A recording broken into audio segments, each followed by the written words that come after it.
I let my wife chase empowerment with her single friends, gave her total freedom, and watched her learn the hard truth about independence and marriage. They always seem to need a committee to tell them how empowered they are. My wife found her committee at 32, and let me tell you, it was quite the transformation to watch. It started innocently enough. She joined this group of women who called themselves the Independent Queens. Yeah, I know, the name should have been my first red flag. These were mostly divorced women in their 30s, who spent their Friday nights at wine bars talking about how terrible their ex-husbands were, and how amazing their new single lives had become. My wife came home from her first meeting practically glowing. She sat me down at our kitchen table and explained how these women had opened her eyes to things she'd never considered. According to her new friends, she'd been living in a bubble, making decisions based on what I wanted instead of what she wanted. I asked her what decision she was talking about. We bought our house together, chose our furniture together, even picked our vacation destinations together. She couldn't give me a straight answer, just kept saying I wouldn't understand because I was a man. That's when I knew we had a problem.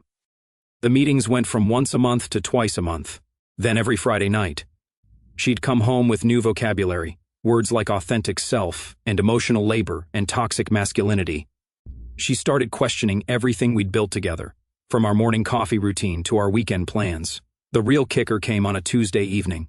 She walked into our living room where I was watching the game and announced she needed to talk. She'd been doing a lot of self-reflection with her group, and she realized she needed space to grow as an individual. I muted the television and looked at her. What kind of space are we talking about? She launched into this rehearsed speech about how she'd been defining herself through our relationship for too long. The group had helped her see that she needed to discover who she really was outside of being a wife. She was going to start having regular girls' nights where she could explore her independence. I almost laughed.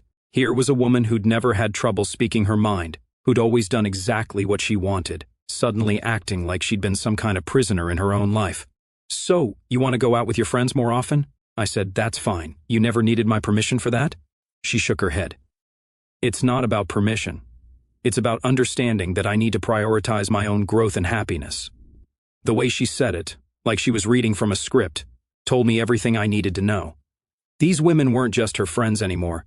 They were her new advisors, and their advice was clearly that her marriage was holding her back. Over the next few weeks, the changes became more obvious. She started coming home later and later from these meetings. When I'd ask how her night was, she'd give me vague answers about deep conversations and breakthrough moments. She stopped telling me where they went or what they talked about. The worst part wasn't the secrecy. It was the way she started looking at me like I was some kind of obstacle she needed to overcome.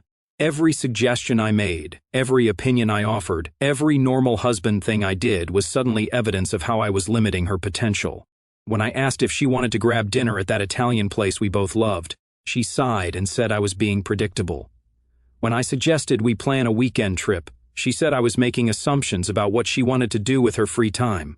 The group had convinced her that everything normal about our marriage was actually oppression in disguise, and the more she bought into their philosophy, the more she started treating me like the enemy. By the end of the month, she'd made her position clear. She was going to continue her journey of self-discovery with her empowered friends, and I could either support her growth or become part of the problem. Looking back, I should have seen what was coming. When someone starts talking about needing space to find themselves, they were usually preparing to tell you that themselves doesn't include you. But I had no idea just how far her new friends were willing to push her or how much they wanted her to become just like them. That's when things got really interesting. The girls' nights became a weekly institution, and with each one, my wife came home with a new grievance about our marriage that I'd somehow never noticed before. Apparently, the fact that I handled our finances made me a financial controller. The way I'd wake up early on Saturdays to make us both coffee was creating dependency patterns. Even holding doors open for her had become benevolent sexism. I'd sit there listening to these revelations, wondering if she was hearing herself talk. This was the same woman who used to thank me for taking care of the bills because she hated dealing with numbers. The same woman who'd smile every Saturday morning when I brought her coffee in bed. The group had given her a whole new lens to view our relationship through, and everything looked toxic when you squinted hard enough. The breaking point came on a Wednesday night.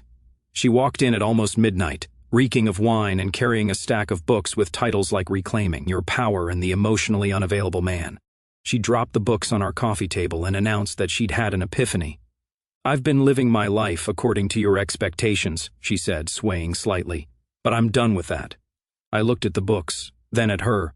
What expectations are those? She started counting on her fingers. Cooking dinner, keeping the house clean, being available whenever you want affection, pretending to enjoy your boring friends, watching sports I don't care about. I had to laugh. You mean the dinner you cook twice a week when you feel like it? The house that I clean more often than you do? The affection you initiate, half the time. And when have I ever forced you to hang out with my friends or watch sports? She waved her hand dismissively. You don't understand. It's not about what you say. It's about the pressure you create just by existing in this space. That's when I realized how deep this rabbit hole went. Her friends hadn't just convinced her that our marriage was problematic. They convinced her that I was problematic just by being a man who expected normal relationship dynamics. The next week, she came home with a new announcement. The group had decided that all committed women needed to experience what true independence felt like. They were going to start doing weekend retreats, where they could exist in a purely feminine space without male energy influencing their decisions. She'd signed up for a weekend at some cabin upstate with her enlightened sisterhood. It's just for 2 days, she said like she was asking permission. I need to see what it feels like to make choices without considering anyone else's needs. I shrugged. Have fun. She seemed surprised by my response. I think she expected me to object, to give her a reason to paint me as the controlling husband her friends kept telling her I was. When she came back from that weekend, she was different, more distant, more critical, more convinced that her friends understood her better than I did. She started sharing their wisdom with me, like I should be grateful for the education. Did you know that most women in relationships lose their sense of self because they're constantly adapting to their partner's needs? She asked one morning over breakfast. Is that what you think you've been doing? I asked. I know I have been, she said firmly, but I'm working on changing that. The changes started small. She stopped asking what I wanted for dinner and started making only what she wanted. She'd make plans for us without checking my schedule first, then get annoyed when I already had commitments. She started going out more often, not just with the group, but alone.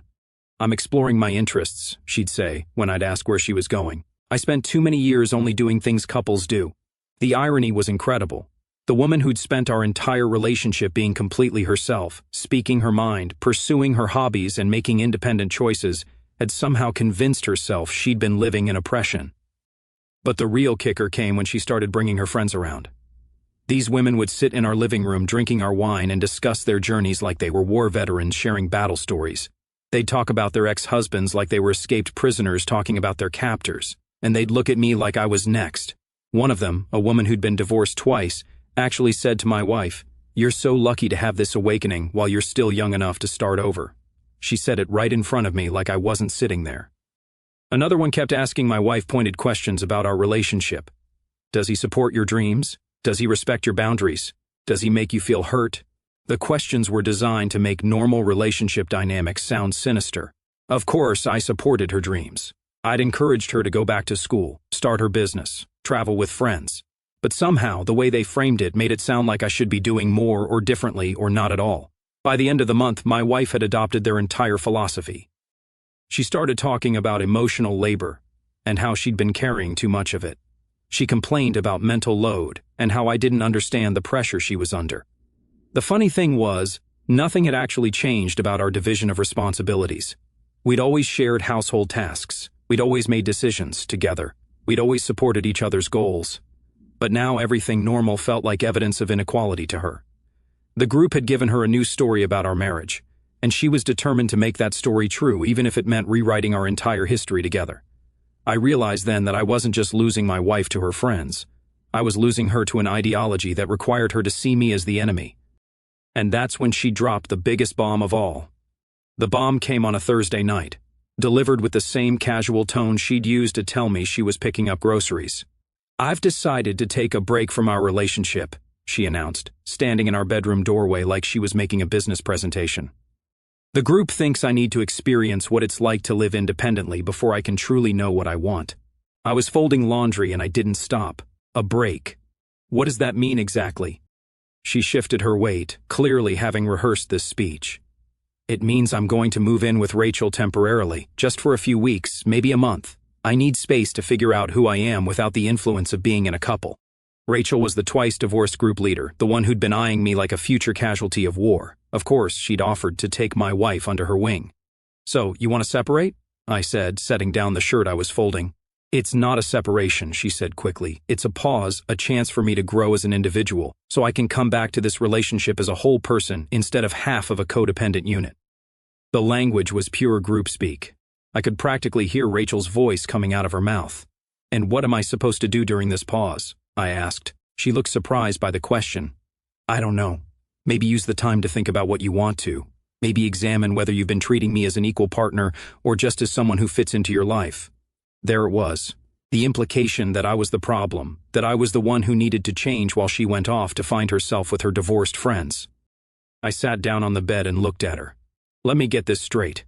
You want to move out of our home, live with another woman, and pretend we are not married while you decide if you actually want to be married. That's not how I'd put it, she said. But she didn't deny it.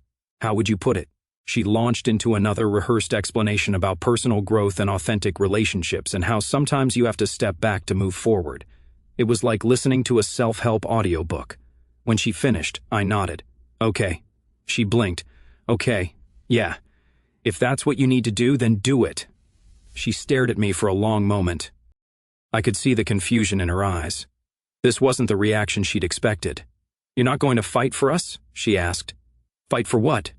You just told me you don't know if you want to be married to me. You want to move out and live like a single woman while you decide if I'm worth staying with.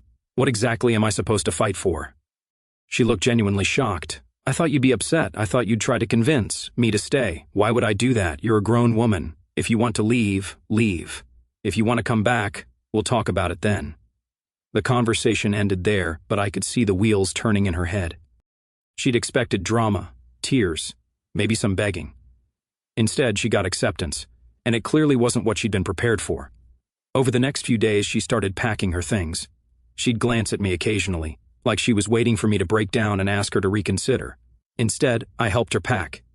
You'll probably want to take your winter coats, I said, pulling them out of our closet. And don't forget your good boots.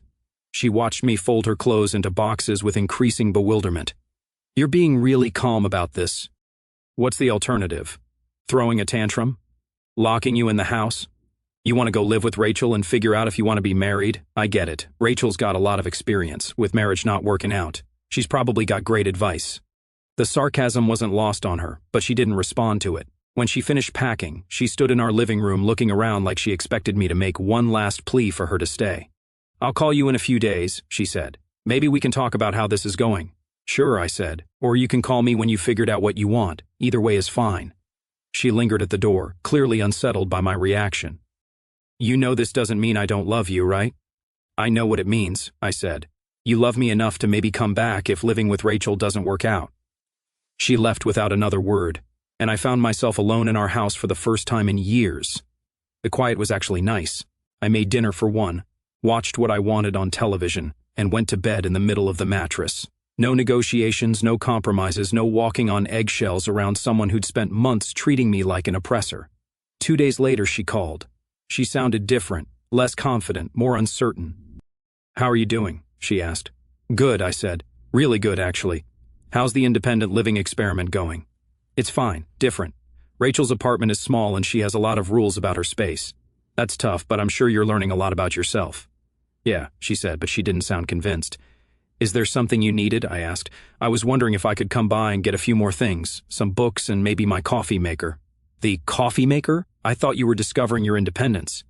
Making your own coffee seems like a good place to start. She was quiet for a moment. The coffee maker was a wedding gift. I have a right to it. You absolutely do, I said. Come by whenever you want. I'll make sure I'm not here so you can take whatever you need without any pressure from me. Another long pause. You don't have to leave your own house. I know I don't have to. But you're trying to figure out who you are without male influence, right? I'm just trying to help you get the full experience. After she hung up, I realized something important. For the first time in months, I wasn't worried about saying the wrong thing or doing something that would set off another lecture about my unconscious patriarchal behavior. I was starting to remember what it felt like to be myself, instead of walking on eggshells around someone who decided I was the problem with her life. And that's when I started making some changes of my own. While my wife was discovering her authentic self at Rachel's apartment, I was rediscovering mine at home. And honestly, I was having a great time. The first thing I did was rearrange the living room. She'd always insisted on keeping the couch facing away from the television because it was better for conversation. I moved it back where it belonged, bought a bigger television, and set up my sound system the way I'd always wanted it. I started cooking the meals I actually enjoyed instead of the health-conscious dishes she preferred. I left my coffee cup on the counter without immediately washing it. I watched action movies without having to explain why I found them entertaining. For the first time in months, I wasn't walking on eggshells in my own home. She called again after a week, and this time she sounded even more uncertain. I was thinking maybe we could have dinner this weekend, she said, just to talk about how things are going. How things are going with what, I asked. With us, with this break. I want to make sure we're still communicating. I almost laughed. We're communicating right now. You called, I answered. Communication accomplished. I mean, really talking about our relationship, about what we're both learning from this experience. What I'm learning, I said, is that I really enjoy having the whole bed to myself, and I've been sleeping better than I have in months. How about you? What insights has Rachel been sharing about the nature of marriage? She was quiet for a moment. It's not about Rachel. It's about me figuring out what I want, right? And how's that going? It's complicated. Living with someone else is different than I expected. Rachel has very specific ways of doing things, and she doesn't really like having someone else in her space long term. Sounds like she's not as empowered and independent as she pretends to be, I said. Maybe she's just not used to sharing her space because her relationships don't tend to last very long. That's not fair. You're right. It's not fair to point out that your relationship guru has a track record of failed marriages. That's probably irrelevant to the advice she's giving you about marriage. She sighed. Can we just have dinner? I feel like we're not connecting. We're connecting fine. You wanted space to figure out if you want to be married to me. I'm giving you that space. What's the problem? The problem is that you're acting like you don't care whether I come back or not. And there it was. The real issue wasn't that I was being controlling or unsupportive. The problem was that I wasn't being devastated by her absence. I care, I said, but I'm not going to sit here miserable and lonely while you decide if I'm worth staying with. I've got a life to live too. What's that supposed to mean? It means I'm not putting my life on hold while you have your quarter-life crisis at 32. If you want to come back, great. If you don't, I'll survive. She hung up without saying goodbye, and I went back to enjoying my evening. The next weekend she showed up unannounced. I was in the garage organizing my tools when she walked in, looking around like she was seeing the place for the first time. You changed things, she said. I moved some furniture around. It's still the same house. She wandered into the living room and saw the new television setup. This is very masculine, yeah. Turns out when you don't have to compromise on everything, you can set things up the way you actually like them. She sat down on the couch and looked uncomfortable. I thought maybe we could talk about us, about where we stand. I sat down in my chair, the one I'd moved back to its original spot where I could actually see the television. Where do you think we stand? I don't know. That's what I'm trying to figure out. How's the figuring going? It's been 2 weeks. She looked frustrated. It's not that simple. Rachel says it can take months to really understand what you want when you've been in a codependent relationship. Rachel says a lot of things. How much of what Rachel says is actually helping you? What do you mean? I mean, you've been living with her for 2 weeks. You've been getting the full dose of her wisdom every day. Are you happier? Do you feel more empowered, more authentic? She was quiet for a long moment. It's different than I expected. How so? She's very set in her ways. And she talks about her ex-husbands constantly. Like every conversation somehow comes back to how terrible men are and how much better her life is now. Sounds inspiring. And she has all these rules about everything.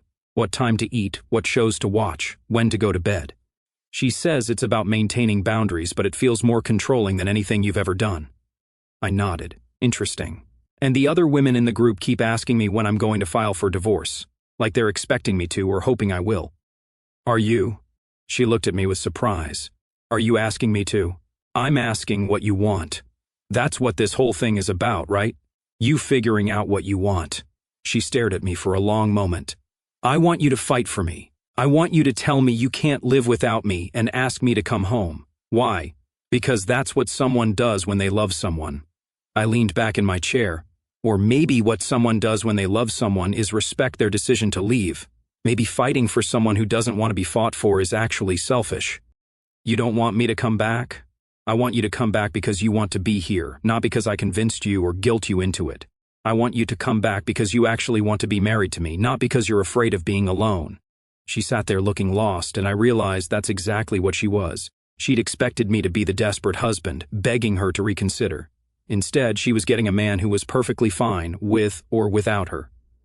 "I don't know what I want," she said finally. "Then you should probably keep figuring it out," I said. "Take all the time you need." She left that afternoon looking more confused than when she'd arrived, and I went back to enjoying my Saturday exactly the way I wanted to spend it. The irony wasn't lost on me. The more space I gave her, the more she seemed to want to come back, but I wasn't playing games. I was just refusing to play hers. 3 weeks into her journey of self-discovery, I decided it was time to make some practical adjustments to my life. If she was going to live like a single woman, I was going to live like a single man. I started by calling our bank and removing her access to our joint accounts. She'd wanted financial independence, so I figured I'd help her achieve it. I kept enough money in the joint account to cover her half of this month's expenses, but everything else went into my personal account. Next, I canceled the credit cards she'd been using. She could apply for her own credit if she wanted to buy things. Independence means being responsible for your own finances, right? I also called our insurance company and removed her from our policy. She could get her own coverage through her job or find something on the marketplace. The phone rang that evening. "What did you do?" she said, clearly panicked. "I updated our financial arrangements to match your living situation," I said calmly. "You're exploring independence, so I thought you'd appreciate not having to rely on me for money. I tried to use my credit card today and it was declined. That's because I canceled it. You're living with Rachel now, figuring out who you are without being tied to me. Having access to my money would defeat the purpose. That's not. I didn't mean financial independence. I meant emotional independence." "Oh, I see. You want to be emotionally independent while remaining financially dependent. That's not really independence, is it?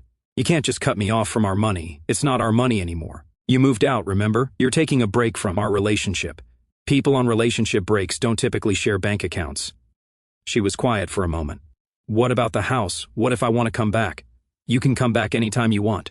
Just let me know when you've decided what you want." "But what if I can't afford to live with Rachel without access to our accounts?" "Then you'll have to make a choice. You can come home and work on our marriage, or you can figure out how to support your independent lifestyle independently." "This isn't fair." "What's not fair is expecting me to subsidize your experiment in being single while you decide if you want to stay married to me." She hung up and I went back to my evening. I was making grilled cheese and watching a documentary about sharks, simple pleasures. The next day, she called again. "Rachel says what you're doing is financial abuse," she said. "Rachel would know about abuse considering how many relationships she's been in," I replied. "But cutting off financial support for someone who moved out isn't abuse. It's logical." "I need time to figure things out." "You have time. You just have to fund that time yourself. I can't afford to pay Rachel rent and cover my own expenses. Sounds like a problem you need to solve. Maybe Rachel can give you some advice about financial independence. She's been managing on her own for years." Over the next few days, she called several more times. Each conversation revealed more about her living situation with Rachel.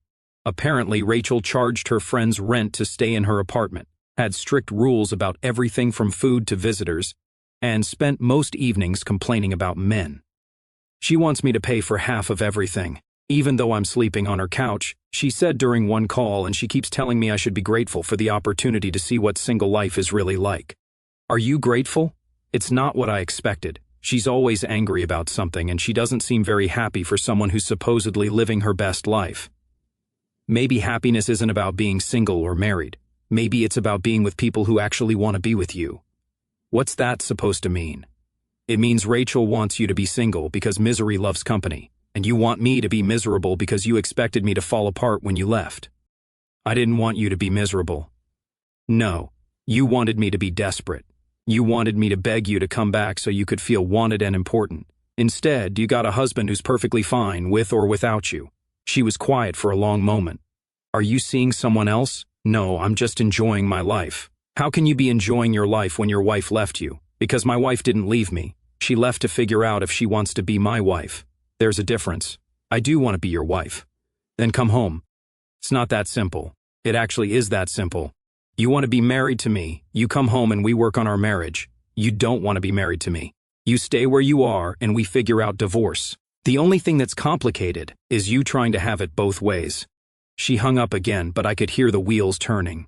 The reality of supporting herself while living with someone who charged her rent to sleep on a couch was setting in. 3 days later, she showed up at the house with all her stuff. She stood in our doorway with 2 suitcases and a defeated expression, looking like she'd just finished a really unpleasant vacation. "I want to come home," she said. I looked at her bags, then at her. "Why?" "Because I figured out what I want. I want to be married to you." "What changed your mind?" She shifted uncomfortably. Living with Rachel was eye-opening. She's bitter about everything, and she wanted me to be bitter too. Every conversation was about how terrible men are, and how I should be angry at you for things you never even did, and I realized I wasn't unhappy with our marriage. I was unhappy with myself. And her group convinced me that you were the reason for my unhappiness. I stepped aside to let her in, but I didn't help with her bags. "So, you're saying Rachel's advice wasn't helpful?"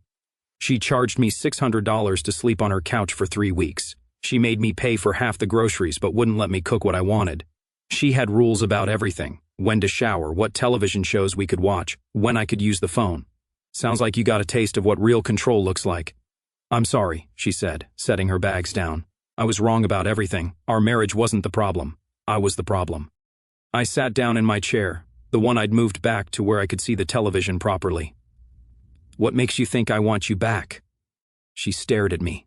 "Because I'm your wife. You were my wife when you decided to move out and live with another woman while you figured out if you wanted to stay married to me. That was a mistake. Was it? Or was it exactly what you needed to do to figure out what you actually wanted?" She looked confused. "I don't understand. You spent months telling me how unhappy you were in our marriage. You convinced yourself that I was holding you back from being your authentic self. You moved out to discover who you really were without me. And I discovered that I want to be with you. Or you discovered that living with Rachel was worse than living with me.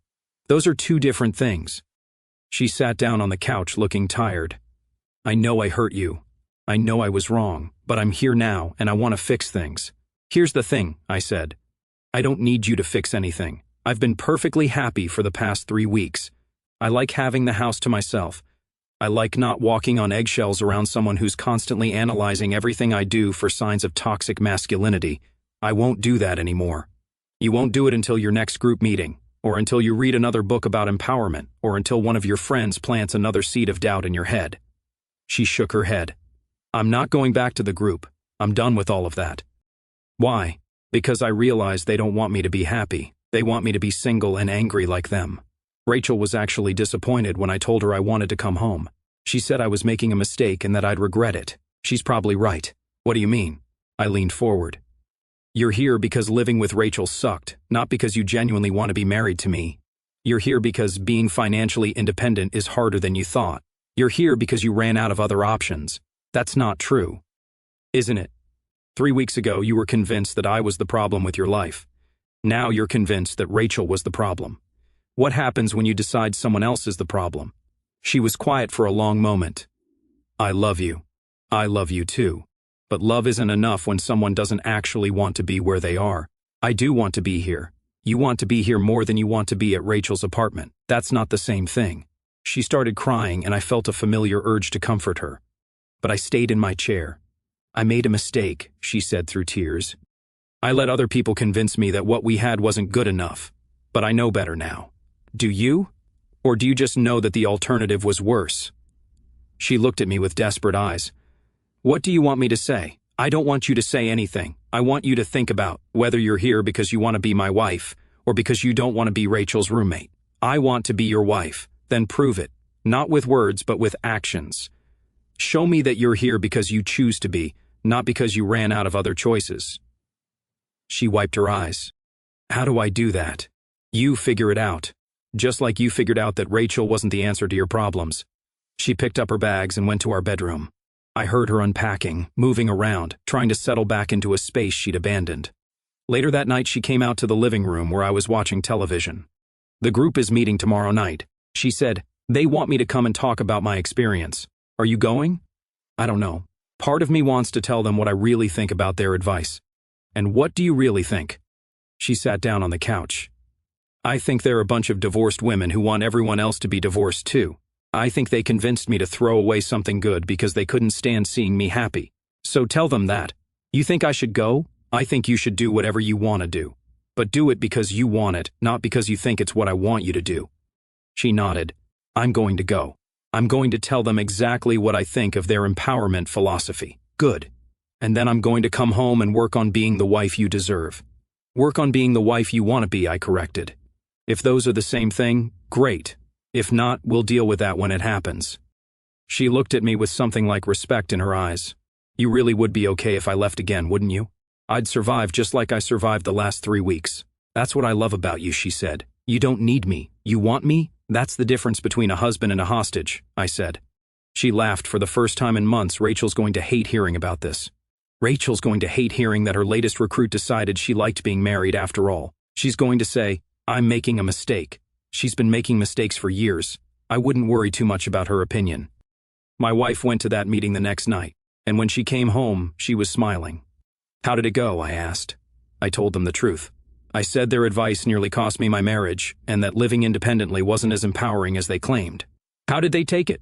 They said I was brainwashed by the patriarchy, and that I'd be back when I realized my mistake. And what did you say? I said they were right about one thing. I probably would be back, but it would be to recruit other women away from their toxic advice. She sat down next to me on the couch. I'm done with all of that. I'm done letting other people tell me what my marriage should look like.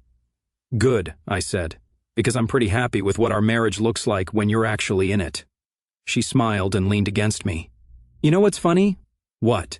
I spent all that time trying to find my authentic self, and it turns out my authentic self is someone who likes being married to you. Imagine that. Rachel's going to be so disappointed. She was already planning my divorce party. Well, I said, I guess she'll have to throw it for someone else.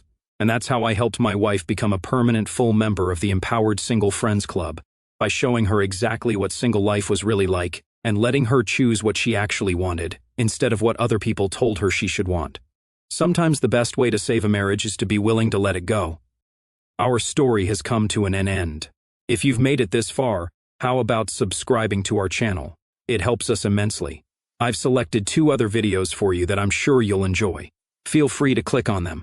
I'll be waiting for you in the next story. See you soon.